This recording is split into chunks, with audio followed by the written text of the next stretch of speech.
Ben. Okay, we're back. You been playing and watching some things, or been doing stuff? Well, okay, let's talk about something we both saw. Okay. Oh my, okay. Yeah. Long Butt. The scariest new horror film that came out recently. The scariest horror film. Featuring Nicolas Cage. The scariest as horror Longbutt. film in a very long time. Yeah, me and Joe went to see Longlegs. The scariest film in a very long time, Longbutt. Sorry, that's just really funny to me. Me and Joe went to see Longlegs, which is a Nicolas Cage horror movie. Yeah. I say horror, but it wasn't that scary. It was weird. Okay, so before we continue, me and Ben have been very much desensitized by a lot of things, whether it be horror or just gore in a lot of media in particular. So maybe to people who don't go into that much, this is probably kind of like fucked up and weird for them, because the main thing with Longlegs is that it is a, how do I describe it? It's a detective religion horror. Yeah. So religion horror. So if that kind of thing fucks you up, then this film will definitely fuck you up if you're like really freaked out by kind of like the dare I say on the YouTube websites satanic variety. Oh, careful, we might get demonetized. I swear to God, YouTube, you do that. Yeah, I went into Longlegs, right? We didn't know anything about it. I kind of went into it not really knowing anything. I didn't watch the trailer or anything. I just heard it's a Nicolas Cage horror movie or whatever. I was like, okay, I'll come. Yeah. And I mean, it's produced by. Let's talk about the good of it. Let's talk about the good points. What's the producer named again? The person who made the Longlegs. Yeah. Director. Is it Osgood Perkins? I think it was. Longlegs director. I can't remember. I think it's Oz Perkins. Oz Perkins. Oz Perkins. Yeah, that was it. Yeah. So this guy is known for doing a lot of films that are really good, but often fall under the radar, I think. Yeah. Longlegs is the one that's been brought to the forefront because of the marketing and the advertisement of it. Because there's like the marketing has been fantastic for Longlegs, and there's like a billboard. There's a billboard with a number on it, and people have called it. And apparently, you do get called up by like Longlegs himself, which is pretty cool. Yeah. That sort of thing. There's something really funny, Joe. There's another bit of marketing going on for Longlegs right now. If you are born on the 14th, oh my god, you get to see the film for free. Oh my god, that's pretty cool.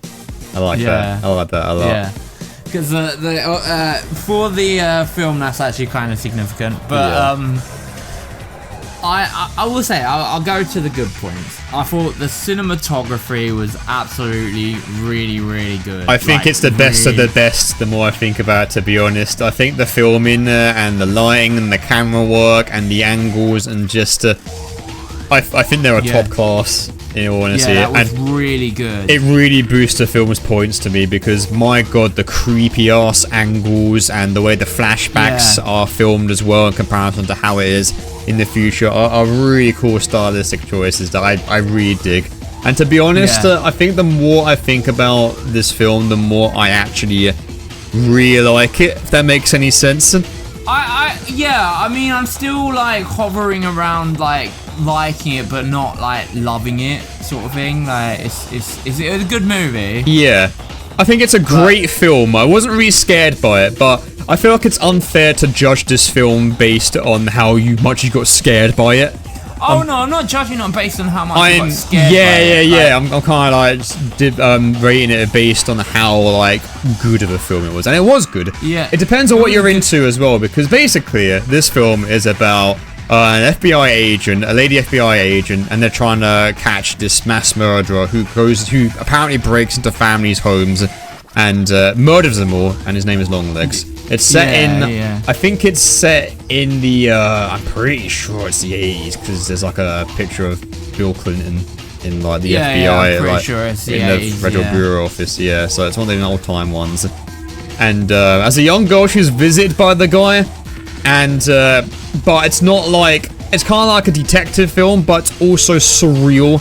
And there's a hint because it's like a religious one as well. So obviously the girl, main character, has got ties to like the sort of the visit that happened. Yeah.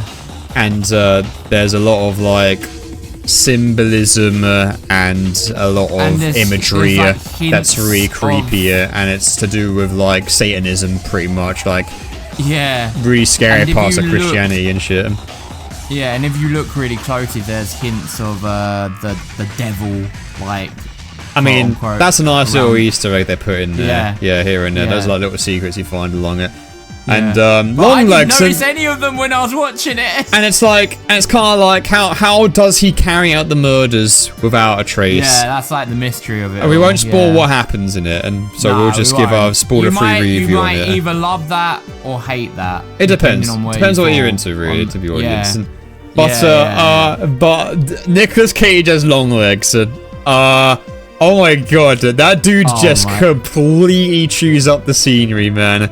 Like, he's disturbing and fucking weird, but also it's Nicolas Cage. And if you know anything about Nicolas Cage, it can be hard to take him seriously during serious roles because you know it's Nicolas Cage, and it's Nicolas Cage doing very much Nicolas Cage things.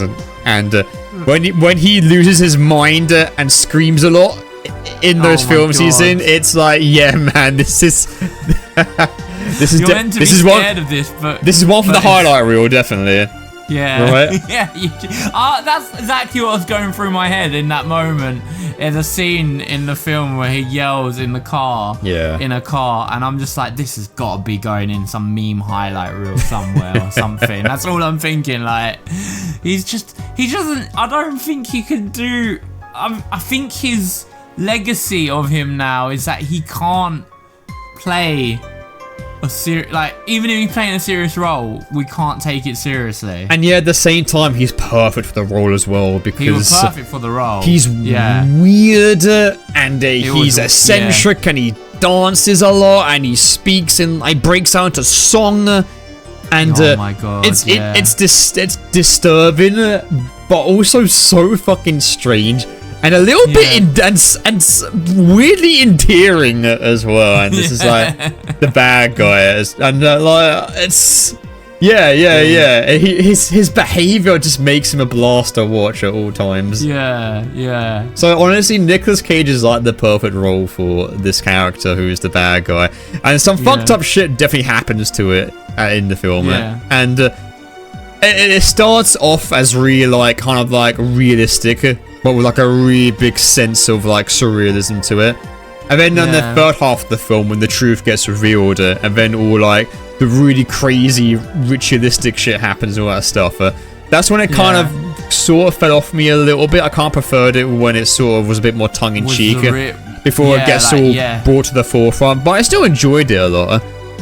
And the ending is up for interpretation, but I love the way it was filmed. I love that it goes square during the back, but it makes it feel like really old-timey, and the acting was also really good as well. And of course, again, the cinematography is incredible. It's really good. Yeah. And I think a lot of the reasons why I got a lot of backlash is because of the hype. And I went into this film not knowing a thing about it, so I didn't follow the hype too much. Yeah, my expectations were undiluted, so that's how I thought coming back from the film. Yeah, it's good. It's definitely worth a watch. Definitely. I think it grows on you the more you think about it. It does. Yeah, I came up when I came out, I was like, what the fuck was that? That was weird. That was kind of weird. It was very scary. But then you think about it more, and it plays in your mind. You go, actually, now that I really think about it, that was pretty good. That. And when I came out of the cinema, it was like a 5 out of 10, and now it's as a week has passed since, and now it's actually been bopped up to like a 7 to 8 out of 10. Oh, okay. Yeah, man, it's grown on me. It's definitely a grower, not a shower. So I liked the film. I thought it was really good. So that was Longlegs. Yeah. What have you been playing, Joe? Anything Ben, of interest? I know you've been watching something. I've only just started it, and I think you finished it, in fact. And so, how was season 4 of The Boys for you? Oh, mate. So I finished. So just to elaborate before you go off. I won't spoil it. I finished episode 1 of season 4. Okay, I'm not gonna. I'm halfway through season 2. I won't. Episode 2. Sorry. I won't spoil like any of the like plot points and stuff. You're probably better But at for me, talking about I would this 'cause say you finished it. this season's a bit of a. The final episode was amazing. Like, you're in for a treat. That was a really good episode. Like, it kind of saved the season for me. Because for me, I felt like this season was a very mixed bag. Oh yeah. Because it's kind of a very. I don't know. For me, this season felt like more of a setup season for what's to come in season 5, Which like is the final season, yeah. Yeah, which is the final season, yeah. But it's good. There are some good twists that you may or may not see coming, depending if you're it depends how good you are. Like, because I was watching this with my partner. My partner actually guessed one of the twists, and I was like, okay. Does that make the twist? Does it make the twist bad when it's guessed? No, because I thought it was executed really well. But I actually didn't think she was. Well, to me, I didn't think she was actually right, but she actually was. So. I was like, damn, well, okay, guess you got that one. Yeah, fair enough. But it depends how good you are, like Kenai and stuff. But yeah, there's a lot of, it's kind of a, in some ways, there's quite a lot of supernatural characters in the show now. I mean, I don't know if you know, like, it's got Jeff. You're on episode 1. You've seen episode 1, right? I've seen episode 1, I think he was introduced in episode 1. Yeah, one of Billy's old army like guys is there, and he's like from Supernatural as well, so it's kind of funny. Yeah, I know the guy. Yeah, he's also in Walking Dead, I think, too. Oh yeah, he was. Yeah, he was Negan in Walking Dead. Yeah, that's right. Yeah. Yeah. Dude with the bat. He's a really good actor. Yeah, I've not seen a lot of him. I've only just seen him meet up a butcher, and that was it, because episode 1's not really a lot's been happening at the moment. But it's been set up here. Yeah. The boys once again talking about a lot of the boys has always got commentary on like the way modern life is, right? And oh god, they take some pot shots, mate. I bet they always do. I mean, that's part of the appeal, right? Yeah. I think this season though has been the most divisive for a lot of like. I mean, I'm not gonna go into politics or anything, but oh boy, that's what they always say. I feel like joking. I feel like the this season's been like the season where people have clocked on that a certain targeted group of people. I mean, the boys kind of, it's always kind of followed that line of taking shots at both sides, right?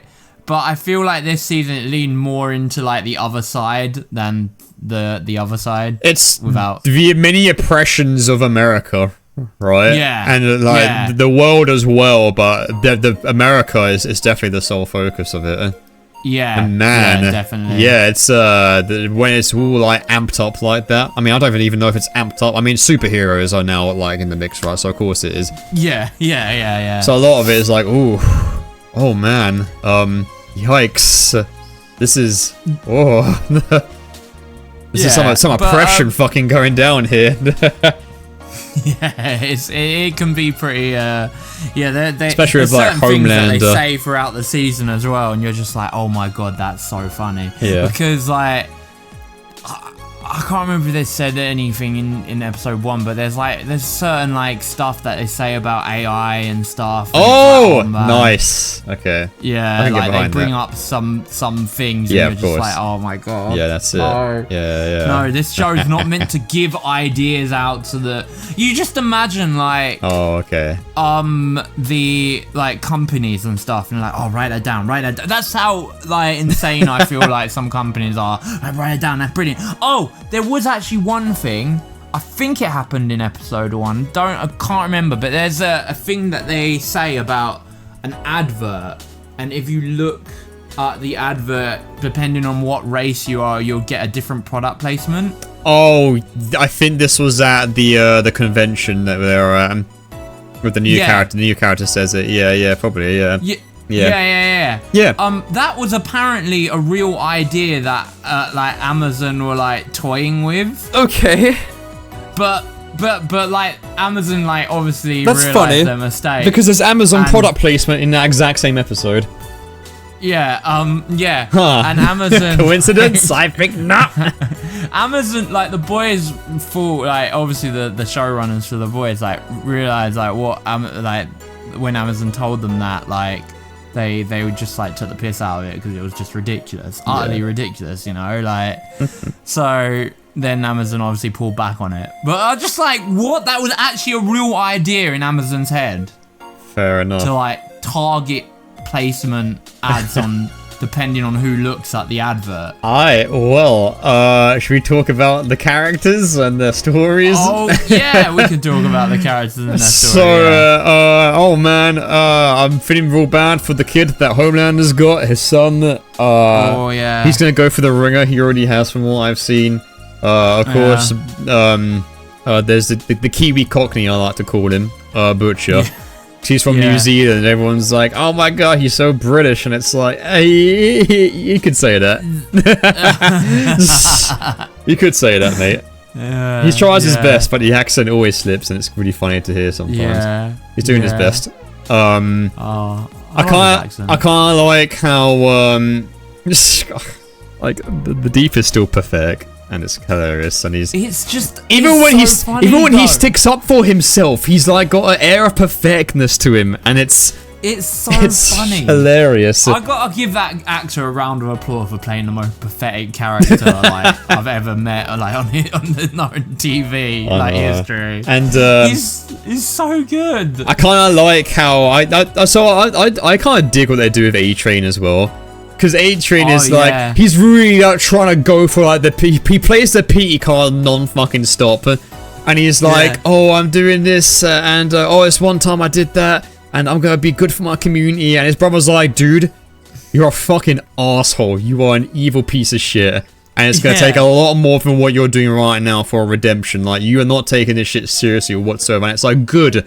I'm glad. Because A-Train's done some terrible things throughout the series, and like he needs to show more remorse and act more seriously. And the fact that he never is, it's like I'm glad that character called him out for that bullshit. Because like I really hate that kind of like redemption thing where like everyone's like supporting you, and it's like, oh yeah, don't worry man, it's fine, they're easily forgiven, and it's like, oh now they're good. It's like, no, they need to rework for that shit, and A-Train needs to work harder. I'm glad characters are saying that.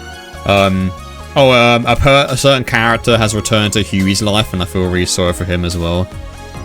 Which I won't talk much into because again, spoilers and things like that. Homelander still being Homelander, you know, doing gross things, being a weirdo, being an absolute bully and control freak. Homelander being Homelander, really messed up in the head. The level of like shock value in this season is very high. I've already seen some horribly gross shit, which is what the series is sadly known for, because it's like, you can get your point across without being horribly gross, in my opinion. I know, unfortunately they try to like take it too far sometimes. Sometimes it's really funny. There are certain moments where it's like really funny, but some of it I'm just like, whoa, that's a bit too far. I feel like sometimes you can show gross shit, but they always like really focus on it when the gross shit happens. For example, when someone is like, I suppose it's kind of a minor spoiler, when someone is licking someone else's ass, the camera focuses on their mouth and all their hairs, and it's like, oh, you did not need to do that. Why? No, you didn't. I want to watch your show. Stop putting me off. Please. I think that's the problem. Like, the storyline of the boy is actually really good. Like, I really love the storyline. It's so gross. Sometimes the gross stuff just like, sometimes way too much. Yeah, sometimes it is. You're gonna see some proper fucked up shit though. Like you can get your point across without having to show all of that. There is one moment though where I laughed out because it was so fucked up, but it was so funny. But you'll know it when you see it. Classic boy stuff. Okay. Yeah, you'll know it when you see it. I'll keep on looking, and I'll tell you what I think when I finish it. Yeah. Oh man. Okay. What else is there? You played anything, Ben?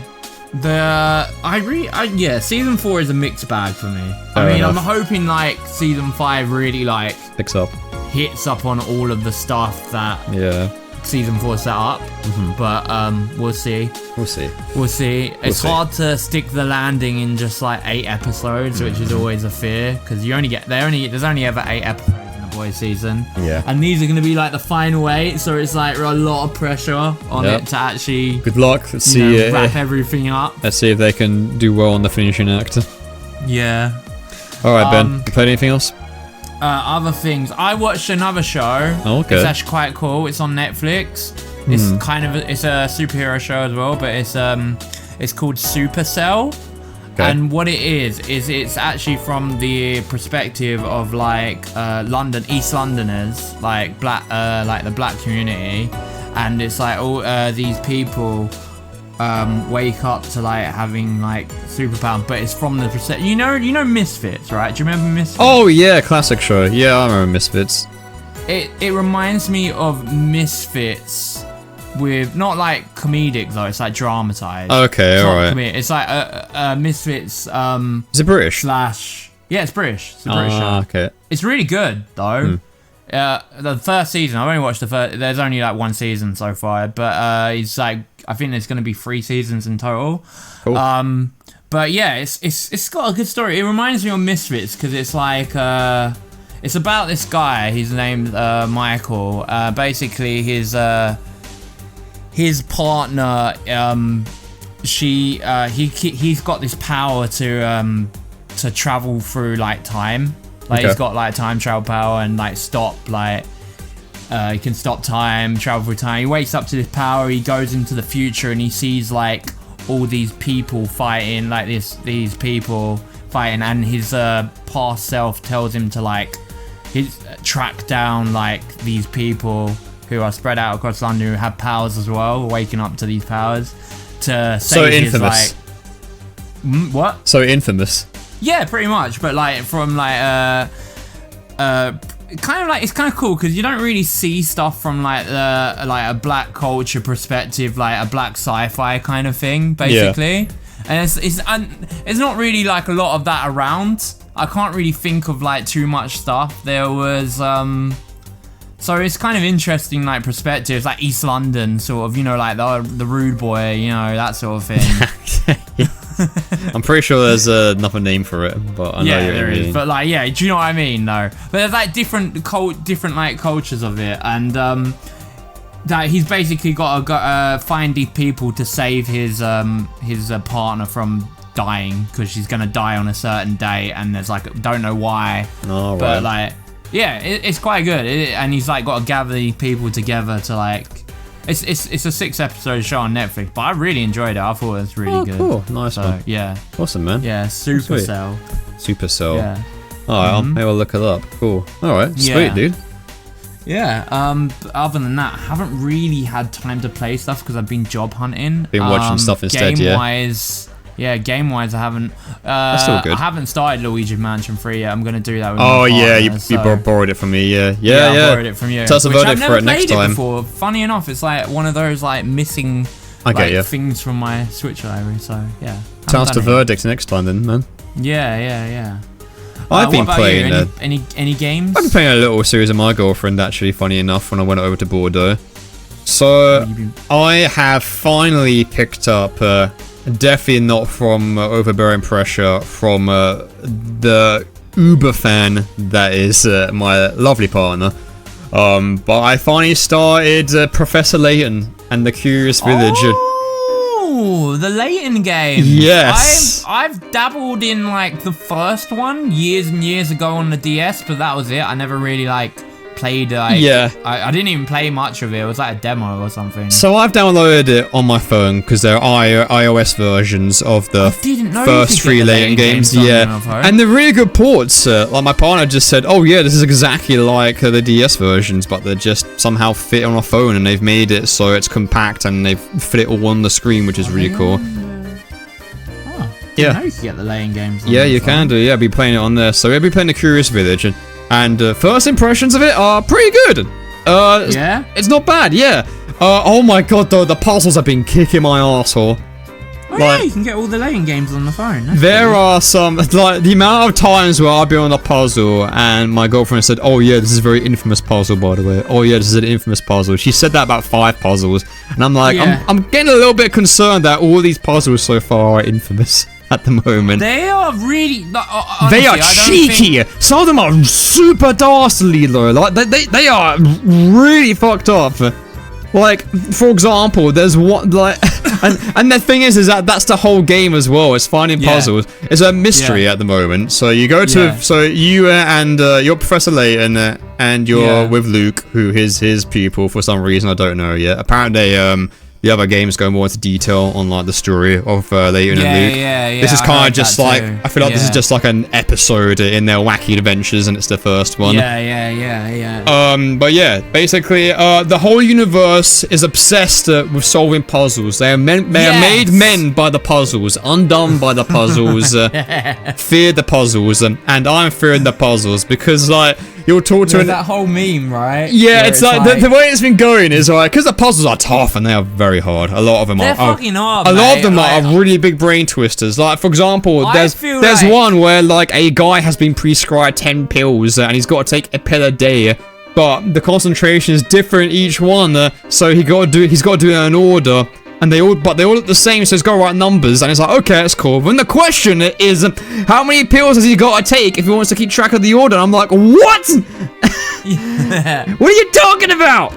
And the maths questions kick my ass as well. There's so much division and taken away, and it's like, whoa, it hurts my head. Like as soon as I jump in, my brain is completely full of fuck. And a lot of them, and it's annoying though because a lot of them are really easy as too. Like some of them, I get the solution right away, but I'm like, oh, hang on a minute. This game is known for tricking you into thinking that you're correct when you're not. What if? And then you spend like 15 minutes getting the answer wrong, and then you realize, oh wait, no, I was correct the entire time. Sometimes you have to show confidence in them. Like there's one where horses like run like a certain laps each minute. And then it's like, how many minutes will pass until all 3 horses line up at the starting line again? I'm like, oh, it's a minute, right? And I'm like, no, wait, hang on a minute, that's not correct. That's probably like, the game's probably trying to trick me. And I end up using 3 hint coins, and then it turns out that was a minute. And I'm just like, I want to die. And but the hilarious part is that it's super satisfying when you do get a puzzle right. Yeah. But it's funny because you walk around the village and you'll talk to NPCs, and then as soon as you talk to a certain someone and then you see that puzzle icon pop up, your first reaction is, oh no, in the game that is literally about solving puzzles, which is incredibly funny mentality to have. It's the Dark Souls of puzzle solving. But no, I think the character designs are really good, if somewhat a little bit like unnerving at times, but I think the art style it reminds you of like an old children's like picture book. Yeah. And it's a really cool style though. I like it though. It's got a really good art style. Yeah, it's a great art style, and the music's really good as well. Level 5 were known for that, like sort of like really cool art style. Yeah, but the puzzle music has been absolutely booted into my brain. Oh, what the dun dun? Yes, dun, yes. Dun, oh my fucking Christ, yes. Dun, dun, oh my god, it's. I mean, I played a little bit of the first game, like I said, and I will be honest with you, mate. I got stuck and I gave up and put it down because I'm not smart enough for it. The theme of brain cells slowly committing suicide. I'm not smart enough for Professor Layton. I'm not. Do you know what? I'm 31. The game makes me feel like a dumbass. Right, there was a new, because there's a new Professor Layton coming out. I'm sure your girlfriend's super excited. Oh, she will not be quiet about it, bless her.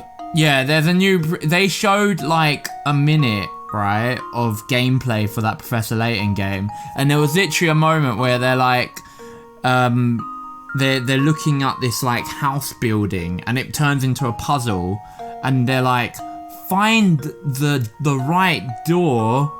By drawing the symbols on the doors, and I'm just like, what? I don't know how you solve that. Like they get the answer or whatever, and like they show you how to solve it. I'm like, I'm too dumb for this. I'm way too stupid for this. Do you know what this game does to really pour salt on the wound though? And I think a lot of people are into it. It's the hint coins. No. Let me finish. And I think a lot of people are in agreement with me, because my partner is too. Is that when you fail a puzzle, the game makes you feel really bad about it. Like as soon as you get, when you think you've solved the puzzle and you hand in your solution, and then it transitions to like the character going bing, bing, bing, bing, ding, and then you fail. Yeah, and they say things like, "I let you down, Professor," and it's like, it's like, and then you solve it, and then the puzzle was like, "That's right, it's kind of obvious, right? I bet it didn't take you long to solve it all," and I'm just internally screaming. Whenever I read, I'm like, "Yeah." Yeah, the fucking umbrella one with the 3 identical looking umbrellas did not drive me to the brink of insanity. No, it was super easy to get. Thank you, game. Oh man, it is a good brain workout, but I feel like I'm just sometimes I'm just not good enough to solve these puzzles. And then eventually, I bet, like, because obviously the games have been out for ages, all the answers are online. The temptation to just like look up the puzzle that you're stuck on. No, you don't win the game. You didn't win. You not only cheated the game, you cheated yourself. Yeah, I know. Can't do that. I didn't do that. I was just too like. Maybe nowadays I could probably play Professor. Then maybe I'm smarter now. These hint coins are part of the game, so you don't feel too bad about using them. Like they're specifically there to help you, even if they can be very vague at times. Though, but sometimes, like, you'll use up all 3 hint coins and you still don't know the answer. Yep. Oh yeah, that's definitely been my experience in a lot of cases. Yeah. Have you done that? Have you used up all 3 hint coins and been like, wait, I still don't get it? I've used it on one of the questions and one of the puzzles that I thought had the answer to, but when I thought, oh no, the game's gonna screw me over, and then actually that was the correct answer, and I used up 3 hint coins trying to think of the other answer that wasn't my actual answer, which was actually correct. So. Yeah. Yes. The hint system's really clever though, because it makes you click on things, but that also makes you find puzzles. So you're like, oh god. Yeah, it makes you. I want the hint coins, but then I accidentally walk into a new puzzle. The fear of it really implants the fear of God in you. The god of this world being the puzzle god in Professor Layton. But no, I'm going for the murder mystery. There's some weird stuff going on. I'm enjoying it so far. I'm looking forward to seeing where the story goes, and if I get far on this one, hopefully get onto the other games too, which really go into depth with a lot of like story and characters, which I'm looking forward to. The other games are better paced as well, of what I've heard. Yeah, because it's the first game, right? Yeah. I have heard that they are better paced in the other game, but I haven't played them, but I was just too silly for the first one, so I was like, God no, am I going to try the second or the third or the fourth or the fifth, like, I'm not smart enough for this. Yeah, this made me feel bad a lot, but I'm still enjoying it. Again, Stockholm Syndrome. But I am digging it a lot, like, jokes aside. I will say though, I do think Level 5 should re-release them, because actually the only way to play them now, like you said, is the original trilogy is on iOS, but it's not on Android. Yeah, it's on Android. Yeah, it's on iOS and Android. But the other ones, I didn't even know they were on iOS and Android. But they're good ports. If you got a phone, then you can get the games. So yeah, but the other games are locked on the 3DS, aren't they? There's no other way to play them. Oh, it's just the first 3 Layton games, isn't it? Yeah, it's just the first 3. The other is it the other 3? Yeah, there's 6. I think so. Yeah, and the crossover with Ace Attorney as well. Yeah, the other. Yeah, so really they should try and. I don't know, bring them out as a collection maybe or something. That would be a good idea. That'd be nice. That'd be nice. So yeah, I'm glad you're enjoying the puzzle life. Enjoying Professor Layton. So far, so good. I don't know if I could go back to it. Maybe I could. Maybe now I'm older, I might be smarter. But I don't know if that's the case. My brain has been having the work of its life. So yeah, let's see how far I can get with it. But I'm enjoying it so far. It's good. What else have I done? Oh yeah, I guess I could talk about this a little bit. So I am a big fan of Devil May Cry. It has been years since I played the first Devil May Cry game, but I downloaded it on my Switch to play while I was over in Bordeaux, and I managed to beat it again. And there's this song about crusty games that just resonates with me, dude. The fact that, DMC 1, right? Devil May Cry 1, made by Hideki Kamiya, and of course the dudes back who were about to make Platinum, and Clover Studios as well, I think. I can't remember if Shinji Mikami had a play in Devil May Cry. I think it's Kamiya's child. Fully. But yeah, the fact that it is a Resident Evil game because of all like the stack camera angles, and it really did set the way for the future Devil May Cry games. And I kind of like the whole like puzzle aspect of it too. It feels like a Resident Evil game, like obviously more than the other games. But skinned in a different game. Yeah, it's definitely not aged well, but me being a boomer myself, I kind of felt right at home with it. It's like, even when you're doing like the simplest of like juggle combos, you just like launch a puppet and then just shoot with guns. It's like, yeah. This was like the hypest shit back when it was just DMC 1 that came out back in the day. Like before DMC 3 came out and completely expanded on all the mechanics and the way Devil May Cry is. It's like, this was the dog's bollocks back in the day. You know, you launch someone, you fire your guns, you parry the scissor enemies, and then you like one-shot them, that kind of thing. The spider's chasing after you, and you hit the meteors back at it. You go to Devil Trigger, and you spam the fuck out of air rays to rinse people's health bars. That kind of thing. Yeah, man. And it's strict as well, because you've only got a certain amount of orbs to work with until you go back, you get your ass kicked back to the mission select screen. Of course, you can't go back to old missions to grind out all the abilities you can get.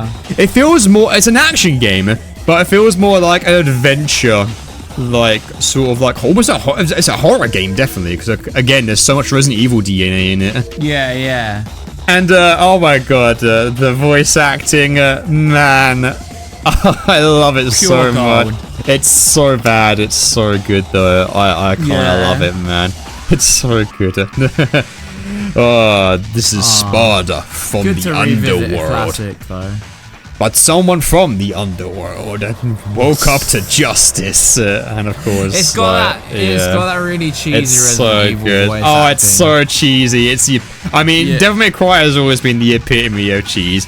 I think DMC1 definitely embodies it in like its purest, undiluted form. Like it's so unproduced. I fucking love it. You know, if that makes any sense. It's kind of crazy going from like when you go from like Devil May Cry 1 to like 3, and you see like the difference, and you skip 2. It's just like, wow, that's a really big glow up. Oh my god, 2. I might actually download 2 just to.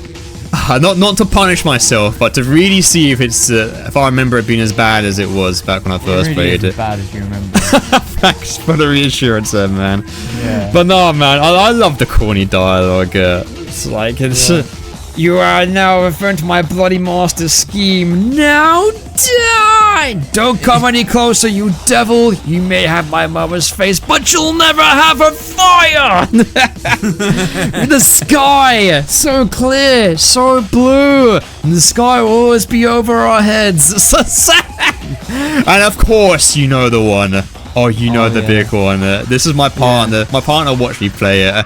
And she really liked it as well, because she was like, this is unapologetically cheesy, but I gotta give it so much respect for that. And of course, we knew the bit was coming up, we were like, oh my god, shut up, don't say a thing. And of course, oh my god, it's... The voice crack is... The voice crack to end all voice cracks. It's so good. It's so good.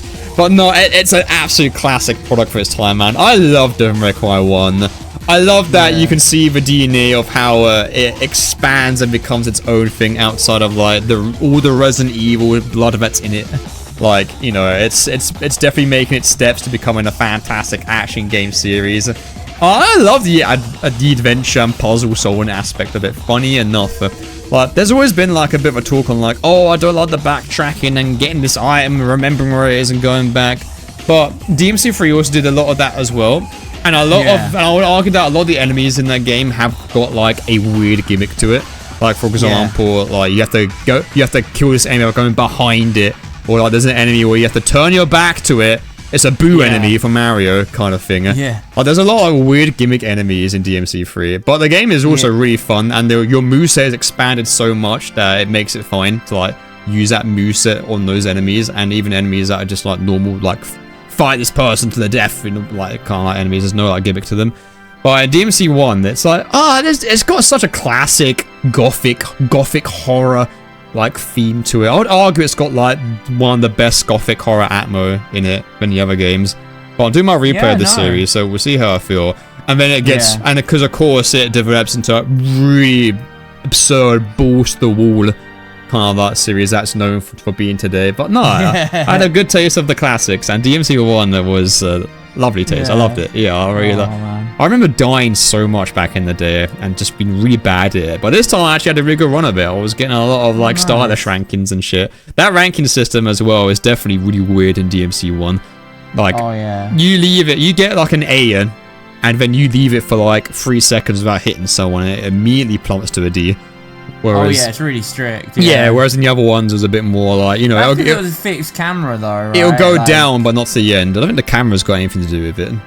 It's just that it's just harsh when you don't do anything for a long time in a big fire with an enemy. Yeah. But no, I enjoyed it. It slowly depletes in the newer games, doesn't it? It doesn't like just go straight down. Yeah, it's instant in DMC 1. Yeah. And also Devil Trigger is OP in DMC 1. Yeah.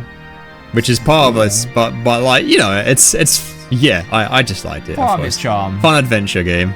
Fun gothic horror. Yeah, man, product of its time. Absolutely. Absolutely, yeah. Now we'll see what I feel about DMC 2 when I get to it next time. I'll go Bordeaux this month. Be shitting on it again. And then I'll probably talk about it during next podcast as well. So look forward to that, ladies and gents. Joe's retrospective DMC journey has begun. It has, yeah. I'm getting into it again. Playing on the Switch too. It's great to have the collection on the Switch. I've also, oh man. So how do I? So I've been reading Chainsaw Man again still. Yeah. Oh man, it's a really cool series, but yeah, you can't really talk about it. It's so hard to talk about unless I do like a big like spoiler cast for it. But to be honest, I feel like I need to be up to date before I can do that.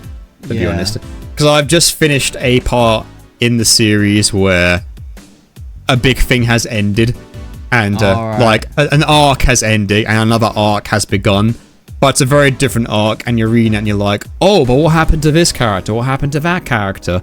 There's been a lot of revelations on like the characters that you know from the anime, which honestly in retrospect has shown barely anything compared to what is going to be shown in the manga. But no, man, I'm hoping to see the next arc of Chainsaw Man like next year, hopefully. It's good. It's also traumatizing as hell. So much bad things. The movie, isn't it? So much. The movie. Yeah, but the stuff after that as well. After that arc, so many bad things happen. It's traumatic almost. I forgot who makes Chainsaw Man. Is it Madhouse? What, the anime? Yeah. I'm pretty sure it's fucking hell, where is it? Is it Studio Pirate who did it? Was that that was Jujutsu Kaisen, I think. That was Jujutsu Kaisen. Yeah. It's Mappa. Oh, Mappa, that was it. Yeah. Yeah, it's Mappa. Oh yeah. They do so much stuff. That's why it's like always in rotation. And it takes so long for them to like do a second season or something, just because they have to do different shows all the time. Yeah. That's the thing, I can't really talk spoilers of you because you've not actually read the manga either. Oh no, I need to get on it. Maybe I will read the manga. All I'll say is that the designs for Future Devils are really cool and surreal. They look straight out of a horror film. Specifically Silent Hill, they remind me of Silent Hill designs a lot. Oh nice. Which is really cool. Yeah. Yeah, lots of stuff happens. There's a lot of cool new characters that aren't in the anime yet. Big things happen. Very big things happen, in fact. Lots of revelations here and there. Maybe I will read it. Because I read another manga of the guy who made Chainsaw Man that was very fucked up. Oh, you told me about this, yeah. Yeah, but I can't remember what it was called now. It's a while since I read it. But I still remember it because it was really fucked up. I don't remember the name of the manga. By the same guy who made Chainsaw Man. By Fujimoto, I think his name was. Fire Punch. Yeah, Fire Punch. Oh my god, that manga's really messed up. Yeah. So I've heard. Good story, but really messed up. This one's messed up as well, definly. Yeah, Chainsaw Man. Okay. I mean, you've seen there's a lot of messed up stuff in the anime as well. So I mean, honestly, he seems to delve into messed up things in his. Yeah, Denji stories. goes to the ringer. This is what I was saying. Yeah. Oh yeah. Very much. The main character in Fire Punch goes through the ringer as well. So. Yeah. It's like, so how much trauma can we unload on our protagonists with pretty much with all these like big series nowadays? Yeah. All right. That's Shall we get on with part 4? We'll do be it. back with part 4. Your